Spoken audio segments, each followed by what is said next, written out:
வணக்கம் நண்பர்களே. Eyebrow ID card software வாங்கி யூஸ் பண்ணுறவங்களுக்கு அடிக்கடி இந்த இன்ஸ்டாலேஷன் ஓடிபி அந்த பாக்ஸ் நிற்கிது அப்படின்னு சொல்கிறீங்க. அந்த எரர் எப்படி சால்வ் பண்ணுறது அப்படின்றத இந்த வீடியோவில் பார்க்க போகிறோம். இப்போ நீங்கள் ஓப்பன் பண்ணும்போது சாஃப்ட்வேர் எப்படி ஓப்பன் ஆகுது அப்படின்னா எந்த இஷ்யூஸும் கிடையாது. சப்போஸ் உங்களுக்கு ஓப்பன் ஆகலை அப்படின்னா உங்கள் சிஸ்டமில் சர்ச் பாக்ஸ் இருக்கும். அதில் போயிட்டு வைரஸ் அப்படின்னு நீங்கள் டைப் பண்ணிங்கனாலே உங்களுக்கு காமிக்கும். இது ஜஸ்ட்டு நீங்கள் பயப்பட தேவையில்லை. இதனால் உங்கள் சிஸ்டம் இதாகிடும், இன்ஃபெக்ட் ஆகிடும் அப்படின்னு சொல்லிட்டு பயப்படாதீங்க. இது ஜஸ்ட்டு ஒரு டெம்பரவரி சொல்யூஷன்ஸ் தான் இது.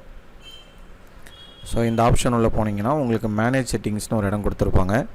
இந்த மேனேஜ் செட்டிங்கில் போயிட்டு இந்த ரியல் டைம் ப்ரொடக்ஷன் ஆனில் இருந்ததுன்னா நீங்கள் ஆஃப் பண்ணுங்கள். ஸோ இப்போ பாருங்கள். ஸோ இப்போ நான் உங்கள் எதிர்க்கே நான் ஆஃப் பண்ணி காட்டுறேன். ஸோ ஆஃப் பண்ணிவிட்டு கீழே பார்த்தீங்கன்னா உங்களுக்கு எக்ஸ்க்ளூஷன்ஸ் அப்படின்ற ஒரு இடம் கொடுத்துருப்பாங்க.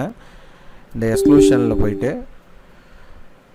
இப்போ நான் அந்த ஃபோல்டரை ஆட் பண்ணி விடணும். அதாவது ஆட் அண்ட் எக்ஸ்க்ளூஷன்ற இடத்துல கிளிக் பண்ணிவிட்டு ஃபோல்டர் கேட்கும். ஸோ இதில் போயிட்டு ஐடி கேட் அப்படின்ற ஃபோல்டரை நீங்கள் கிளிக் பண்ணதும் அந்த பாத் ஆட் ஆகிடும். அதுவே ஃபைல் ஆட் பண்ண போகிறீங்கன்னா ஃபைல் அப்படின்ற இடத்துல கிளிக் பண்ணிவிட்டு அந்த EXE ஃபைல் ஐடி கேட்ன்ற ஃபோல்டர் உள்ளே இருக்கும். அதை கிளிக் பண்ணிவிட்டு ஓப்பன் கொடுத்தீங்கன்னா ஓப்பன் ஆகிடும். இது விண்டோஸ் ஆன்டிவைரஸ் யூஸ் பண்ணுறவங்களுக்கு தான் இந்த சொல்யூஷன். நான் K7 குயிக்கில் கேஸ்பஸ்கை அந்த மாதிரி நான் ஒவ்வொரு ஆன்டிவைரஸ் யூஸ் பண்ணுறேன் அப்படின்றவங்களுக்கு அதில் நீங்கள் அந்த ஆன்டிவைரஸ் உள்ள போயிட்டு செட்டிங் ஆஃப் பண்ணணும் டெம்பரரியாக. அப்புறம் அதில் எக்ஸ்க்ளூடிவ் ஆப்ஷன் எதில் இருக்குன்னு பார்த்துட்டு சாஃப்ட்வேரை ஆட் பண்ணி விடுங்க. அப்போ தான் எவ்ரி டைம் உங்களுக்கு ஓடிபி போடுற அந்த எரர் வராது. ஓகேங்களா? ஸோ நிறைய பேர் ரீசெண்ட் டைம் கேட்டுக்கிட்டே இருக்கீங்க.